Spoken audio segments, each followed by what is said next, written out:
OpenCTI. OpenCTI. So basically here we have the CTI in red because first we're going to talk about briefly, of course, it's not the subject of this video, but it is related and we're going to need to touch on this. Cyber, okay, T, threat, and I for intelligence. Okay, so it's OpenCTI. First, OpenCTI is a platform. So it is a platform for the CTI, which is Cyber Threat Intelligence. Now, what are these platforms used for? So why do we use cyber threat intelligence platforms or threat intelligence platforms? We use these platforms to collect first. Okay, we want to collect, input, store, manage, and most importantly, share. But what? We share what? We share threat intelligence data. Meaning we share info about threats. And that is the cornerstone of cyber threat intelligence. We study threats and we share the information with the community. So how these platforms work? OpenCTI, we have OpenCTI. Other open source or other cyber threat intelligence platforms are MISP, Malware Information Sharing Platform. We have the Hive. And we have frameworks also, MITRE. We have covered this before. Now these frameworks and these platforms, the ultimate objective is to manage and share threat intelligence data. Now where do threat intelligence data come from? Threat intelligence data come from, first we have, okay, so first, the incident response, engagements. So if you work in an incident response team, you will be called regularly to handle incidents. Now, while handling the incident, you will discover the root cause of the incident. It could be malware, it could be ransomware, so on and so forth. So you discovered the malware, okay, and the malware has IOCs such as hash, domain names. We talked about these so much previously. Hash, domain, IP, and additionally, we try to identify the APT group or the attackers. So at the end, what happens after the incident response at the learning phase, the lessons learned, this is the last stage in the incident response process. Here, we wrap up everything we did during the incident, and among the things is classifying the malware, okay, classifying the advanced persistent group according to the MITRE framework, and therefore we have now threat data.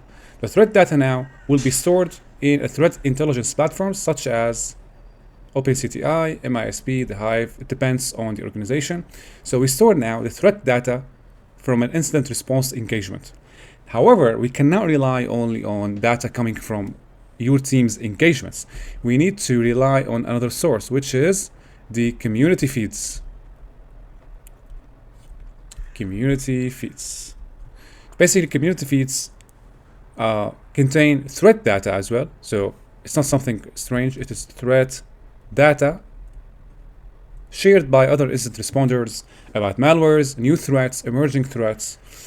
And again, the threat data is digested into the threat intelligence platform. OpenCTI, MISP, the Hive, MITRE. At the end, we will have huge data about threats, whether it is coming from local engagements or from community feeds, and we'll be able to share reports, share insights, and ultimately we want to predict threats and use that to perform risk assessments. All right, so now it's time to jump to OpenCTI and study its components. First, go over the components of the OpenCTI. As you can see, we have the dashboard. That's what you see when you first log in. Dashboard contains a summary of the data digested by all the entities. We have total entities. Entities are the threats and the attacker groups combined together. There are 15,000. Relationships for every threat and for every attacker group, we have relationships. The reports coming from other open source report communities and platforms. In addition to local reports, there are 2,000 or close to 3,000.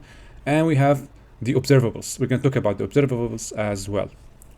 So the dashboard is a summary of the data found in your account or the installation. Now, first, let's talk about we have two main tabs, the activities and we have the knowledge. So the activities tab contains information about the threats. So basically in the analysis section, if you click on the analysis section, we can see the reports coming from different organizations in threat intelligence about recent threats. For example, we can see here MITRE, ATT and secret report. We can click on the report and we can see information here. Above here, we can navigate through this report using the overview, the knowledge, content, entities, observables, and data. Now, how are these reports digested into the OpenCTI? It is through something called the connectors. The connectors, they are external connectors and internal connectors. The external connectors connect the platform to other open source, to other threat intelligence communities. And in the analysis tab, we can see these reports. Okay, now if we go to events, as you can see, it doesn't have anything. Now, why is that? Because events, it is the section in the activities tab where we register the events that are handled locally. So here, we talked about this earlier in this video, that some data about threats come from your incident response engagements. So whenever there is an incident, you will have the data gathered and you will register the information about the events or the incident here in this section by clicking on the plus icon, and you will name the incident, the confidence level, and other information. So here, this section here is about the local incident response data. Okay, the observations. All right. So the observations is the section that contains the technical elements. Mostly it is the IOCs or the indicators of compromise, hashes, IPs, domains, email addresses. On the right side, we can see the filters we can use to narrow down the results. For example, if you want to search for domain names, we can take a look at the domain names. These domain names represent technical elements discovered during an incident, and they could be also C2 domains. You can also look for IP addresses. Nothing. If you take a look at some of these entries, we can see it is a hash, and it is related to an executable file discovered by Malware Bazaar, which is another website used for sharing information and intelligence about malwares. Scrolling down, we can see other information as well, such as the report. The report is uploaded by someone who discovered the malware, basically. So observations, it is a section that contains the indicators of compromise. Now, if we head over to the knowledge. So the knowledge has three tabs: the threats, arsenal, and entities. Usually we will deal with threats and arsenal. So the threats tab, click on the threats. Here we can see the information about the threat actors. Okay, the group of attackers that were observed, conducting a cyber attack. And we can navigate here the threats clicking on intrusion sets. Intrusion sets, it is the tools, the techniques, procedures, and other infrastructure used by the attackers, classified according to the attacker group. Right? As you can see here, the entries mostly are attacker groups: APT1, APT12, Andreal, Ajax security team. So we can see here attacker groups, and we can see also, if you click on an example, APT1, this is an advanced persistent group, and this is the description of the group. Scrolling down, we can see the relationships, the attack patterns used by the group, and the reports that were submitted about this group by different communities. Here are also references. You can click on knowledge to see a summary of the information. As you can see, they used 28 attack patterns, 11 tools, and 6 malwares observed from this group. We can also filter using the right-hand pane. If we want to see what are the malware classes used by this group, we can click on attack patterns, for example, and we can check out the TTPs of this group. As you can see, we have the cyber kill chain. According to the cyber kill chain, the techniques used by this group are highlighted here according to the cyber kill chain phase. For example, in the discovery, they use account discovery. We can also deep dive into more detail by clicking on the technique, and we can see that APT1 used account discovery against these platforms. Going back, the knowledge tab also shows a timeline of the TTPs used by this group. Here we can see reports from other open source, from other communities as well. Indicators. Okay, no indicators.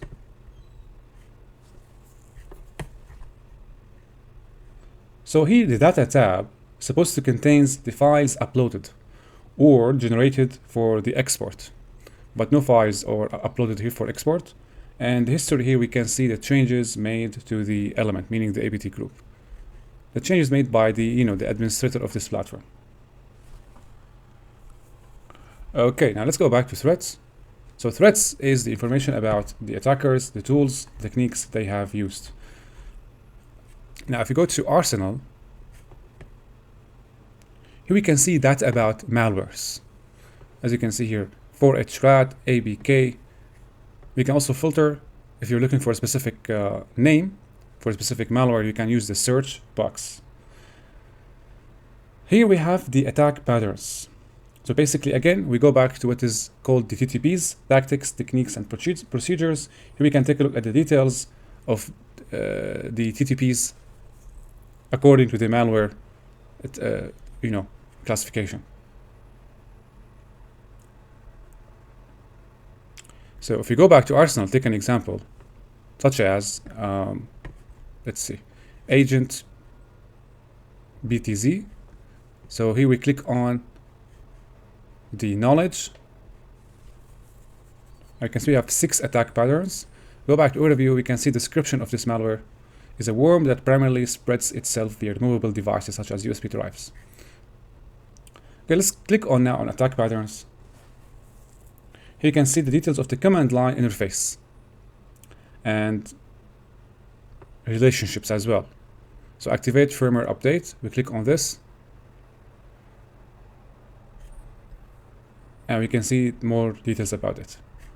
Go back to Arsenal, we have also the course of action, what can be done to prevent an attack technique.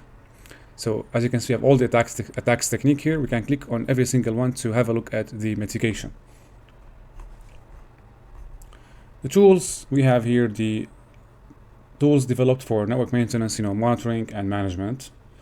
Also, attackers can use these tools as well during the attack. As you can see, we have Bloodhound, CrackMap, exec. All of these tools were witnessed while conducting an attack. And we have the vulnerabilities that also were used.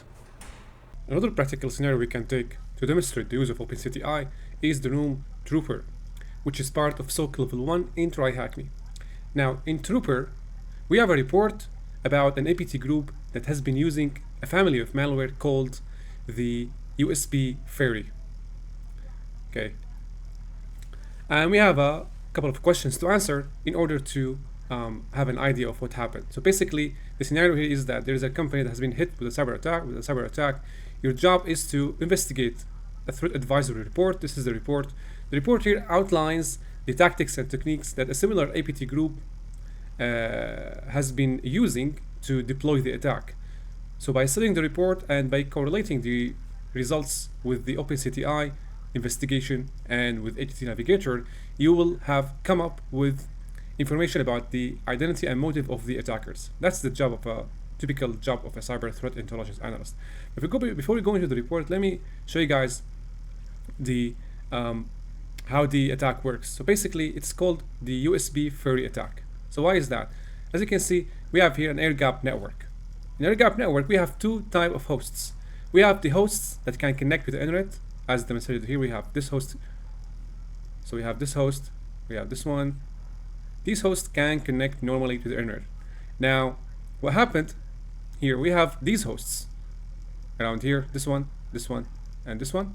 These hosts are air-gapped. Air-gapped, they cannot connect to these hosts. And at the same time, they cannot connect to Wi-Fi.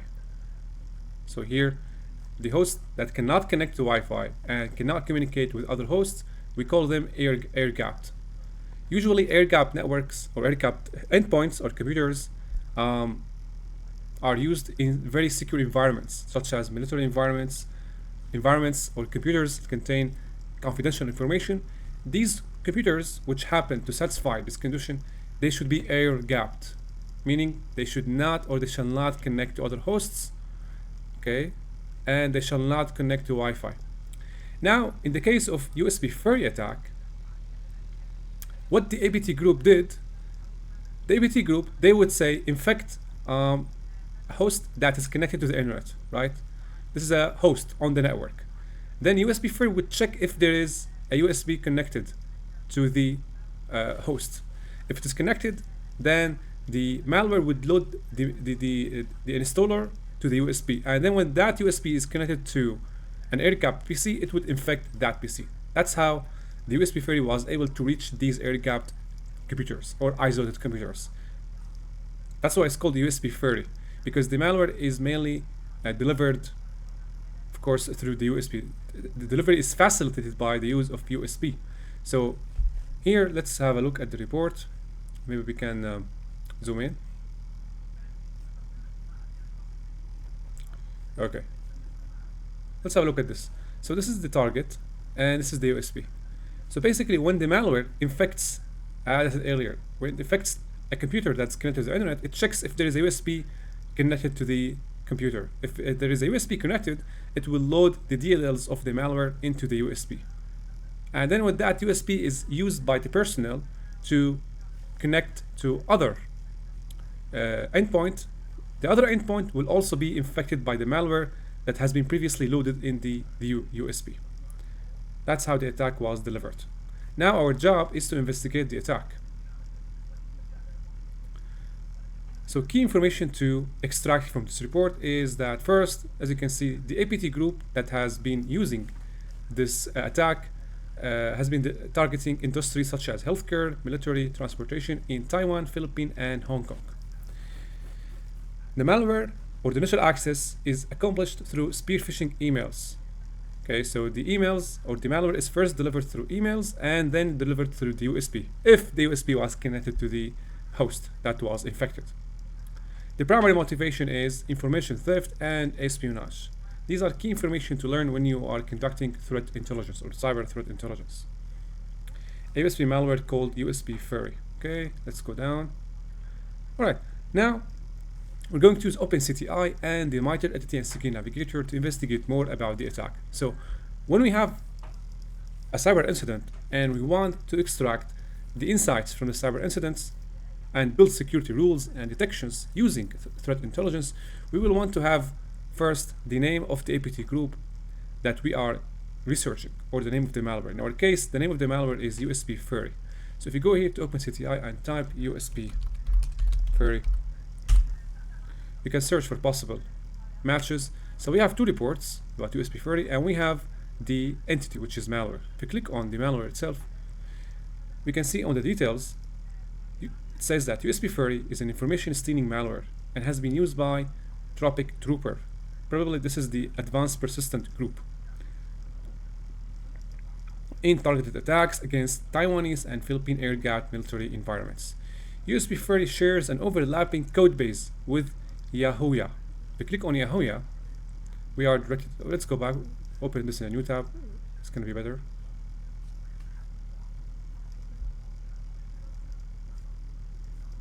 So Yahuya is a Trojan used by Trooper as a second stage backdoor. We can click on Trooper here to view information about this APT group using MITRE and CK.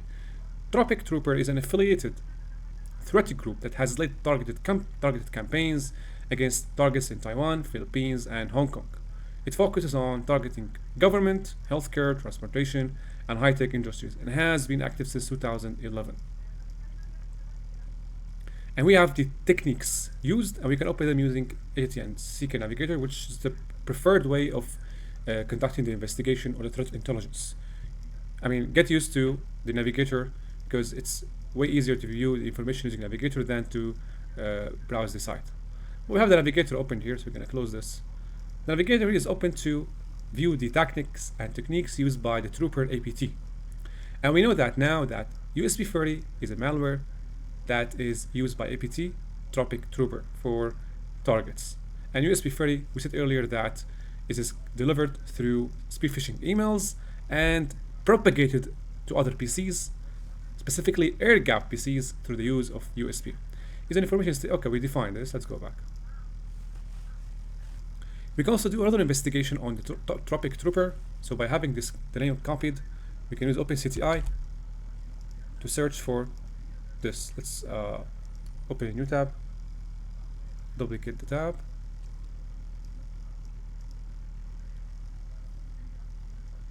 and here we search for Tropic Trooper. Okay, so under Tropic Trooper we have two malwares, USB30 and Yahoya, and we have one attack pattern, intrusion set, and 7 reports. Let's have a look at the intrusion set, and from here we can extract information through the navigation, overview, knowledge, analysis indicators. We click on knowledge, and we have the pane on the right popping up with information such as the tools, the vulnerabilities, the malware, all information we need to have about this APT. Okay. So what kind of phishing campaign does APTX use as part of the TTPs? So we answered from the report that the malware is delivered first through spear phishing emails. This means that spear phishing emails is the first, is the initial access, maybe vector. What is the name of the malware used by APTX? It is USB30.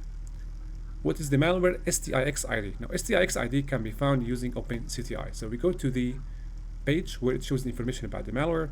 We can see in the basic information section, we can see the standard STIX ID. We can have this copied and answer the question. With the use of a USB, what technique did APTX use for initial access? Now, this may overlap with the first question,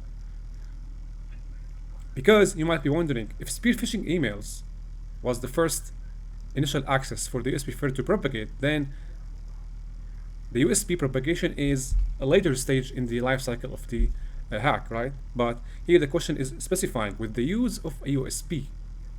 Here, if we go back to the diagram, this question is actually addressing the air-gapped network. This is the air-gapped network. The question is addressing the air-gapped network, the network that's not connected to the Wi-Fi.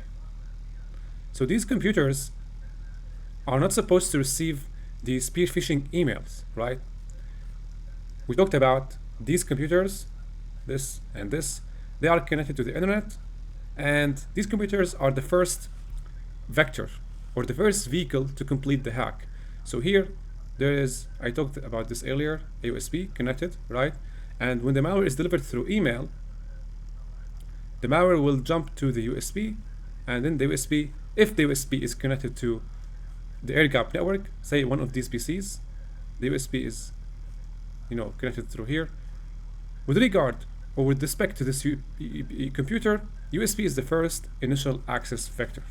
So if you go back to the question, with the use of a USB, what technique did APTX use for initial access? To answer this question, we have two methods. The first method is go to the knowledge here and click on attack patterns. Here you can have a look at the techniques and the tactics and techniques. So under initial access, let's see here, scrolling down, locating the initial access tactic.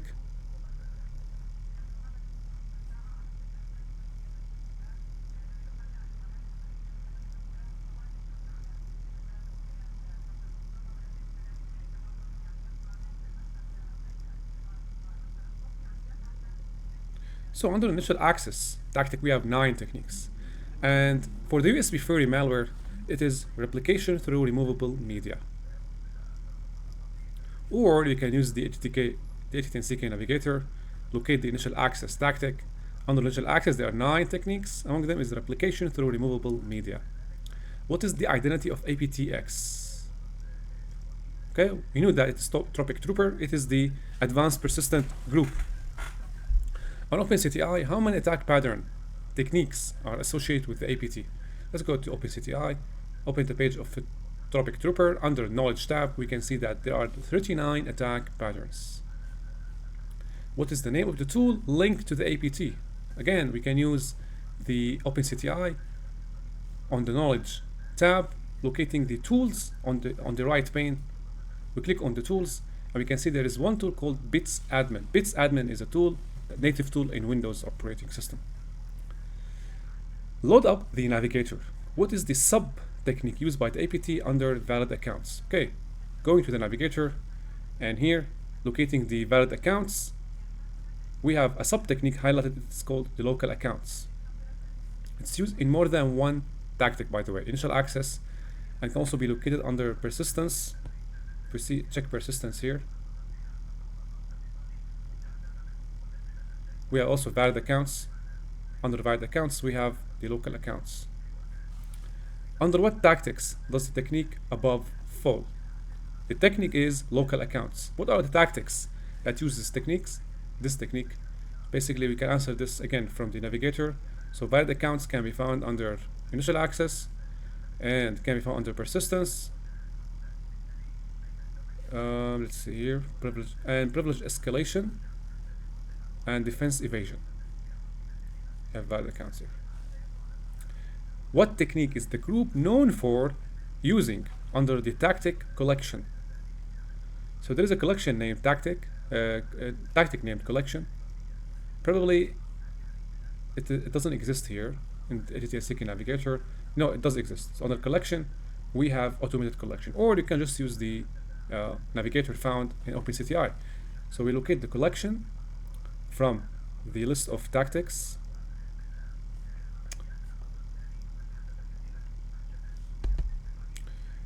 Let's see, where is the collection?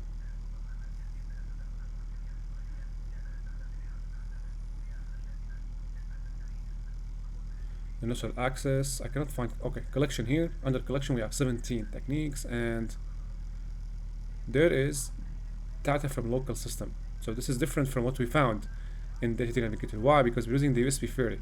Here we are studying the APT group, so we're gonna have to use the APT group page, locating the knowledge, clicking on attack patterns, and locating the collection tactic. Under collection, we have automated collection. So that is the answer for this question.